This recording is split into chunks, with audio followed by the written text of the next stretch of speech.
45,3%.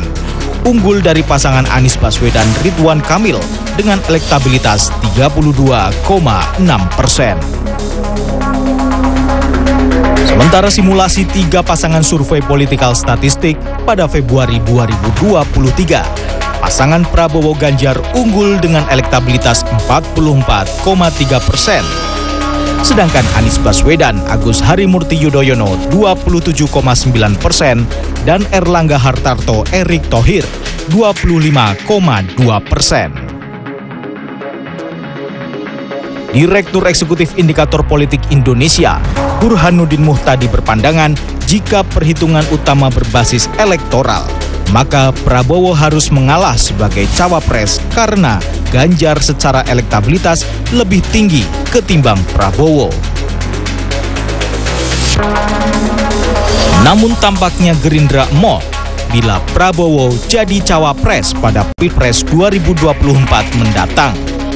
Ketua Harian DPP Gerindra Sufmi Dasko Ahmad menegaskan, amanat rapat pimpinan nasional Gerindra telah memutuskan Prabowo maju sebagai capres pada Pilpres 2024. Menurut Dasko, wacana duet Ganjar Prabowo adalah framing yang dibuat konsultan-konsultan yang ingin memadukan Ganjar dan Prabowo.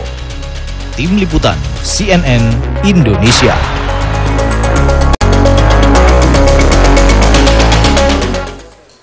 Terima kasih Anda masih bersama kami di Political Show. Kita masuk ke segmen Electionpedia. Prabowo Subianto dan Ganjar Pranowo muncul sebagai dua sosok yang digadang-gadang didukung Presiden Joko Widodo. Skema pasangan yang bisa menjadi game changer pada pemilu Presiden 2024. Bagaimana simulasi skema pasangan Prabowo Ganjar atau Ganjar Prabowo dalam survei? Dan unggul mana sebetulnya, Prabowo Ganjar atau Ganjar Prabowo? Saya akan menampilkan hasil survei dari beberapa lembaga riset di sini yang sudah dikumpulkan oleh tim Litbang CNN Indonesia. Kita lihat dari survei Carta Politika 8-16 Desember 2022, elektabilitas calon presiden.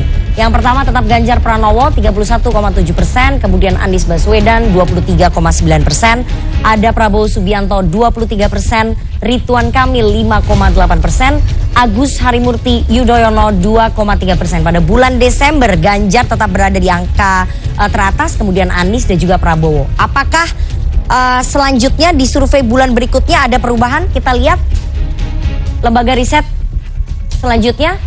Oke. Elektabilitas calon presiden, simulasi 4 tokoh, survei Populi Center 25 Januari sampai 2 Februari 2023. Ini relatif baru ya hasil surveinya. Ganjar Pranowo 32,2%, Prabowo Subianto melesat di 24,4%. Kemudian Anies Baswedan turun agak drastis di 17,6%. Kemudian Ridwan Kamil 15,6%. Belum memutuskan ataupun undecided voters 9,4%. Menolak menjawab atau tidak memberitahu apa pilihannya di 0,8%. Kita lihat jarak antara Ganjar dengan Prabowo mungkin sekitar hampir 7-8% di sini.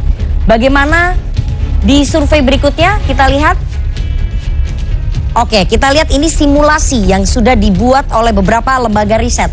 Simulasi pasangan capres-cawapres. Surveinya Carta Politika 8-16 Desember 2022. Ternyata Ganjar Prabowo angkanya tinggi sekali 45,3%. Ini asalkan Ganjar menjadi RI1, Prabowo RI2 ya di sini ya. Kemudian Anies Baswedan, Ridwan Kamil cukup tinggi juga di 32,6%. Bagaimana dengan simulasi berikutnya? Simulasi dari Political Statistik bulan Februari 2023. Simulasi pasangan capres-cawapres. Cukup tinggi sekali, angkanya tidak banyak berubah ya. Prabowo Subianto dengan Ganjar Pranowo 44,3%. Prabowo di RI1, Ganjar di RI2 44,3%. Anies Baswedan AHY 27,9%. Kemudian Erlangga Hartarto, Erick Thohir di 25,2%. Kalau tadi di survei sebelumnya Ganjar Prabowo itu 45%, tapi Prabowo Ganjar 44,3%. Bedanya tidak banyak, kurang dari 1%. Ketika pasangan Ganjar Prabowo ataupun Prabowo Ganjar disatukan. Kita lihat. Oke, itu tadi hasil simulasi dari pasangan capres-cawapres versi beberapa lembaga riset dan kita akan langsung nanti membedahnya, mengulasnya bersama dengan para narasumber saya yang sudah hadir di studio hari ini. Bagaimana PDI Perjuangan menanggapi adanya wacana duet Ganjar dan Prabowo Subianto, serta bagaimana Gerindra juga menanggapi kalau misalnya Prabowo diputuskan nanti berduet dengan Ganjar Pranowo. Apakah kemudian PKB akan merasa sangat terusik dengan duet ini karena kabarnya ini mengganggu konstelasi politiknya PKB dan juga Gerindra. Apakah P3 akan bergabung dari koalisi salah satu ini ke PDIP ataupun ke Gerindra? Bagaimana duet ini bisa terwujud, Ganjar Prabowo ataupun Prabowo Ganjar? Kita akan bahas usai jeda. Jangan kemana-mana, tetap bersama kami di Political Show.